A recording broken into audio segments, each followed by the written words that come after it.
C'est parti! Tu viens de rentrer chez toi après une longue journée de travail et tu regardes l'émission des énigmes sur ton poste de télévision. Regarde cette scène. Selon toi, qui a le plus de chances de survivre?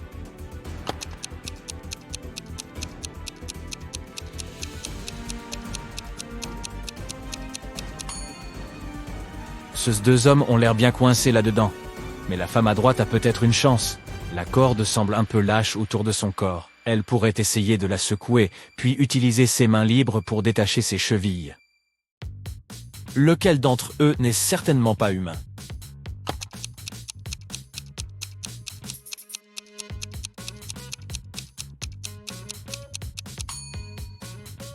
C'est le type à gauche. Si tu regardes bien, tu verras que la peau autour de ses yeux est verte.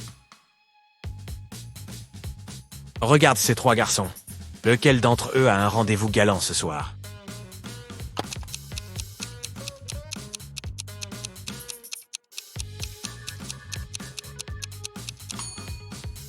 Ce doit être le mec au milieu. Il tient une boîte de chocolat en forme de cœur. Elle est emballée avec un nœud et tout.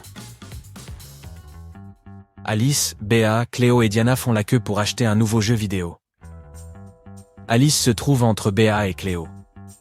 Cléo est devant deux personnes. Et Diana se tient devant elle.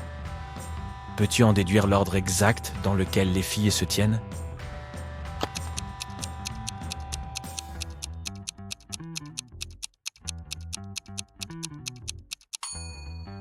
Voyons ce qu'il en estimate, elles sont 4. Si Cléo se tient devant deux personnes, et que Diana est devant elle, alors Diana est la première de la file.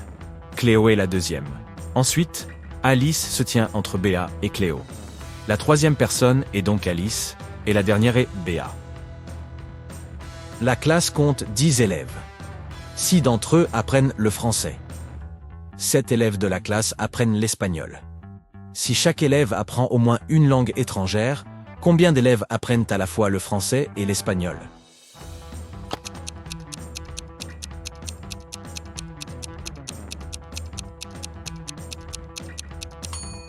Il s'agit d'un calcul assez simple. 6 plus 7 égale 13. S'il n'y a que 10 élèves dans la classe, cela signifie que 3 élèves apprennent à la fois le français et l'espagnol. Un policier pourchasse un voleur dans la ville. Soudain, le criminel se précipite vers un hôpital et disparaît. Lorsque l'agent de police entre dans le bâtiment, il voit là 3 personnes. L'une d'entre elles doit être le voleur qui s'est déguisé en médecin. Peux-tu deviner qui est le criminel?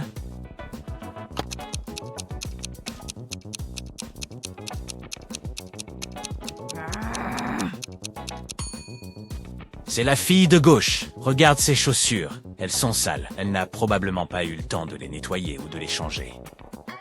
Théo se prépare pour un entretien d'embauche lorsque les lumières de son appartement s'éteignent. Il est pressé et n'a pas le temps d'attendre que la lumière se rallume. Il était presque prêt de toute façon. Il ne lui reste plus qu'à enfiler ses chaussettes et ses bottes. Théo a des chaussettes de 3 couleurs différentes, noire, blanche et grise. Il ne se soucie pas de la couleur de ses chaussettes, mais il a besoin de 2 chaussettes de la même couleur. Combien de chaussettes Théo devrait-il prendre pour être sûr d'avoir au moins une paire assortie?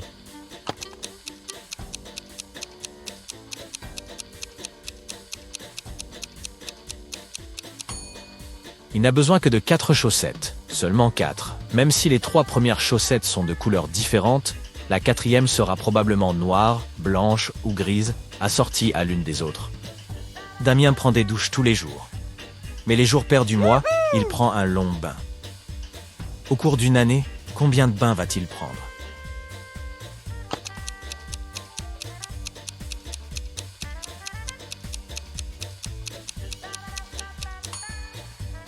Voyons voir. À l'exception du mois de février, tous les mois comptent 30 ou 31 jours. Dans chaque mois, il y a en général 15 jours pairs.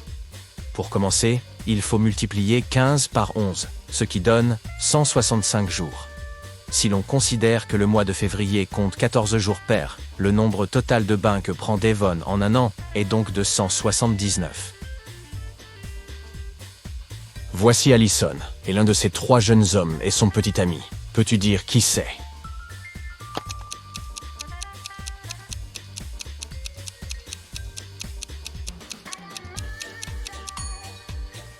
C'est le type à gauche. Regarde, ils ont les mêmes tatouages.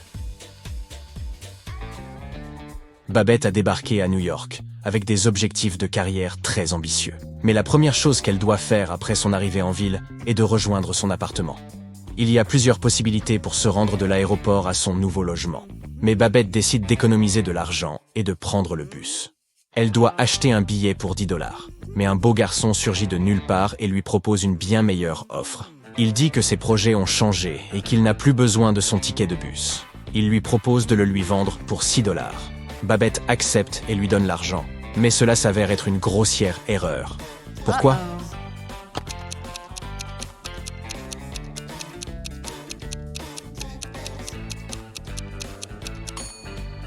Regarde la date actuelle sur l'écran du distributeur automatique. Et maintenant, vérifie la date sur le ticket. Le billet que l'homme a vendu à Babette a expiré il y a plus d'1 mois. Finalement, Babette réussit à arriver à Manhattan et à trouver son appartement. Elle partage un logement avec 3 autres femmes. Babette se présente à elle et va s'installer dans sa chambre. Elle laisse ses affaires sur son lit et va prendre une douche. En sortant de la douche, Babette s'aperçoit que son ordinateur portable a disparu. Furieuse, elle décide d'interroger toutes ses nouvelles colocataires. Sarah déclare qu'elle était sortie pour aller se chercher une tasse de café. Elle dit même à Babette de demander au portier de leur immeuble, puisqu'il l'a vue sortir. Kelly rétorque qu'elle a fait une sieste l'après-midi avec ses écouteurs sur les oreilles. Elle ajoute qu'elle n'a rien entendu ni vu d'étrange à l'intérieur de l'appartement. Charlène affirme qu'elle est allée sur le toit de l'immeuble pour prendre quelques photos de la ville, puisqu'elle est photographe professionnelle. Peux-tu deviner qui ment ici ?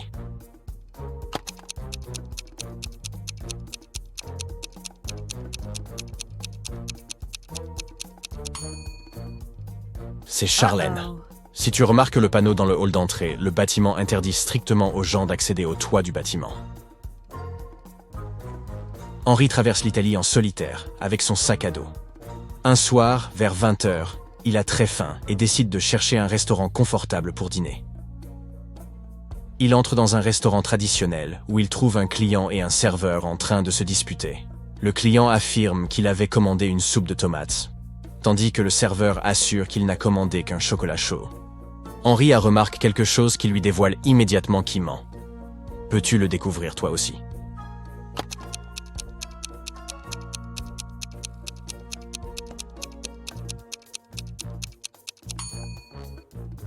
Le client ment.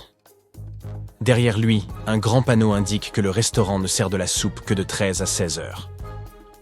Comme il est 20 h, le serveur n'aurait jamais accepté la commande de ce client. Voici Julia et Maria. Ce sont 2 jeunes femmes très séduisantes qui n'ont aucun mal à se trouver des prétendants.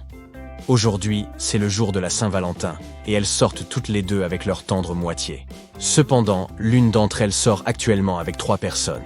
Elle va donc probablement courir d'un rendez-vous à l'autre. Rien qu'en regardant cette image, peux-tu dire de laquelle il s'agit ?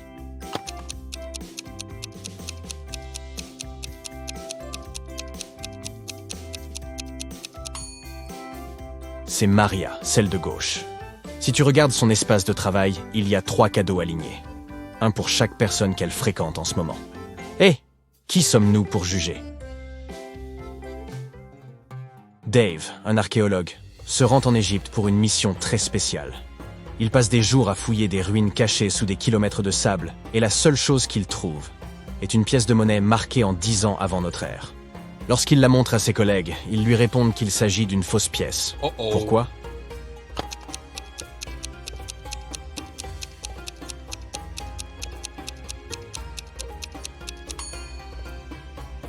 Eh bien, parce que la désignation avant Jésus-Christ n'est apparue qu'après le début de notre ère. Regarde cette image. Peux-tu déterminer quel médecin est bidon ?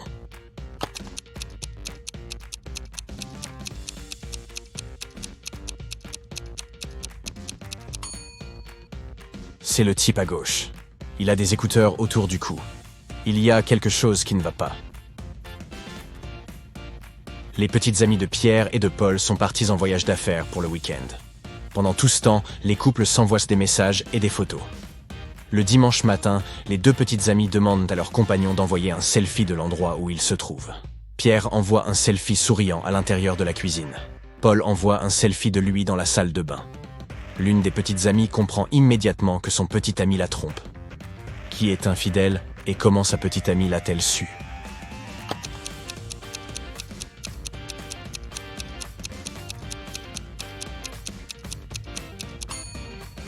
C'est Pierre. Regarde la marque de rouge à lèvres sur le verre au-dessus du comptoir de la cuisine. Oh, oh,